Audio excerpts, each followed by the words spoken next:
Close your eyes, take a deep breath in, and let it out slowly. You are safe here. You are warm. The sounds of the night wrap around you like a blanket. Outside, the world is quiet. The streets are empty.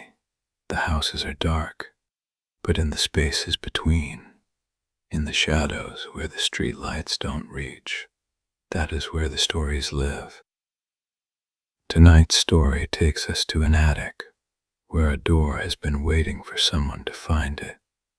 She was 16, and she had lived in the house her entire life. She knew every room, every closet, every corner and cranny. She knew the basement, with its low ceiling and its old furnace that clicked and groaned in the winter.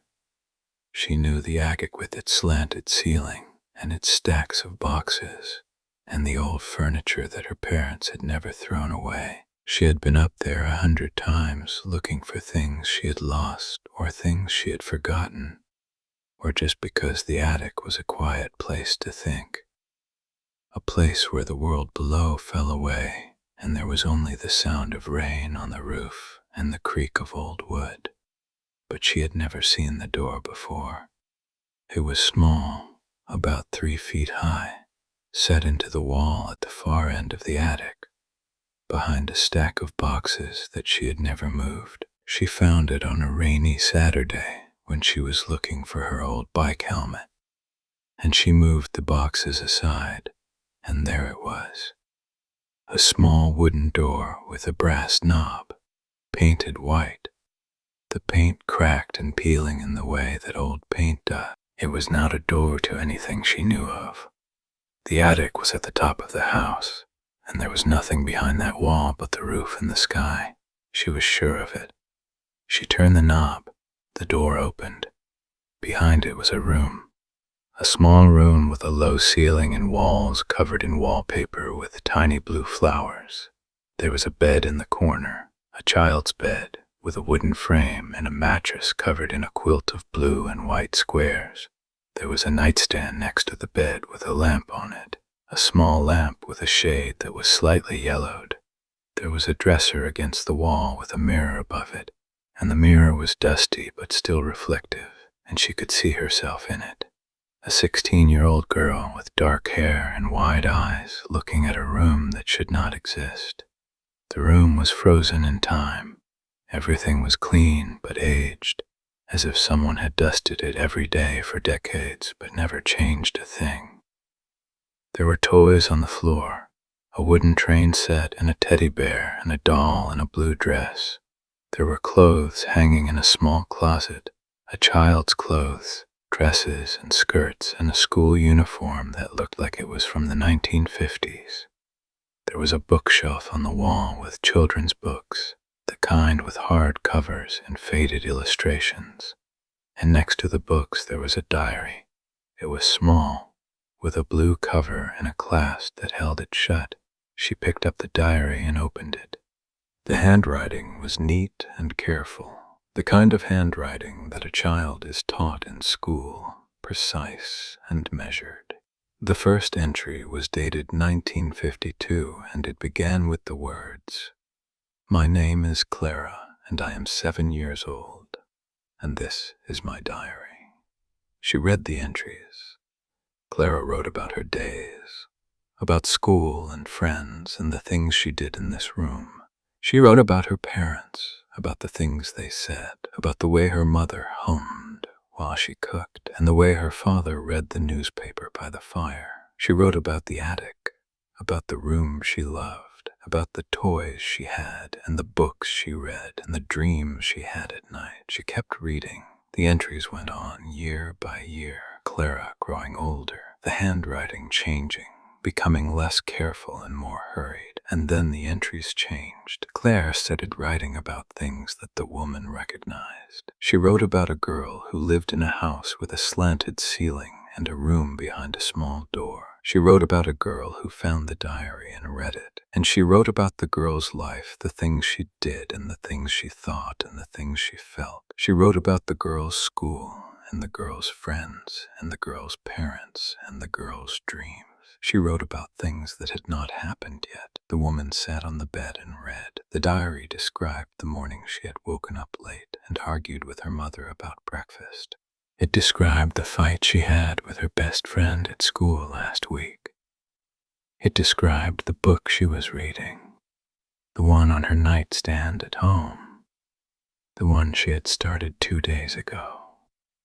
All of it was there, written in Clara's careful handwriting, in entries that were dated years before the woman was born. She turned to the last page that had writing on it. It was dated for tomorrow. The entry was short. It said, "She will find the diary. She will read it. She will understand." And then it said, "The last page is blank. I have written everything I can. The rest is up to her." The woman closed the diary. Her hands were shaking. She looked around the room, at the toys and the clothes and the bed and the mirror. She looked at the mirror and saw her own face, pale and wide-eyed. And behind her reflection, the room was exactly as it was. The bed and the toys and the blue flowers on the wall. But you are safe here. The room is only a room, and the diary is only paper. The night is quiet, and the walls are strong. You are safe. She picked up the diary again and opened it to the last page. It was blank. She looked at it for a long time, and then she closed it and put it back on the shelf. She went to the door and stepped through it, back into the attic, and she pulled the door shut behind her. The brass knob was warm under her fingers, and then it was cold, and then it was just a door. A small white door at the far end of the attic, behind a stack of boxes. She looked up the name Clara. She found it in the town records. Clara was born in 1945 and died in 1955. She was 10 years old. She had lived in this house, in the room behind the small door, and she had died in that room of a fever that the doctors could not cure. The room had been sealed after her death. Her parents could not bear to go in there. And then they moved away, and the room was forgotten, and the house passed to new owners who did not know it was there. The woman went back to the attic the next day and moved the boxes in front of the door. She opened the door. The room was the same. The bed, the toys, the clothes, the mirror, but the diary was gone. The shelf where it had been was empty. She looked through the room, behind the bed and under the dresser and inside the closet, but the diary was nowhere to be found. The last page, the blank page, was gone with it. She stood in the doorway of the room and looked at it one last time. The blue flowers on the wall, the quilt on the bed, the teddy bear on the floor, everything was exactly as it had been, except that the diary was missing, and the room felt emptier than it had before, as if something had been waiting in the diary for her to find, and now that she had found it, the diary was done. She closed the door and moved the boxes back in front of it, and she went downstairs and sat in the living room and looked out the window at the rain. She did not go back to the attic after that. She did not need to. The room was there, behind the small door, waiting. And somewhere that she could not see or reach, Clara was there too. A girl who had written a diary about a girl who had not been born yet. A girl who had died before the woman's mother was born. A girl who had somehow known everything about the woman's life, as if she had been watching her from behind the small door, from behind the brass knob, from behind the blue flowers and the quilt and the blank last page.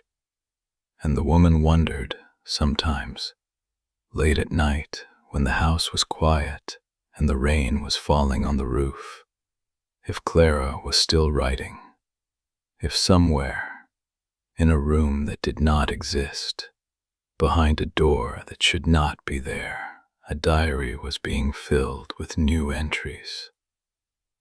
New words about a life that was still being lived, a life that Clara had known, somehow, from the very beginning. You are safe here. The attic door is closed, and the room behind it is quiet.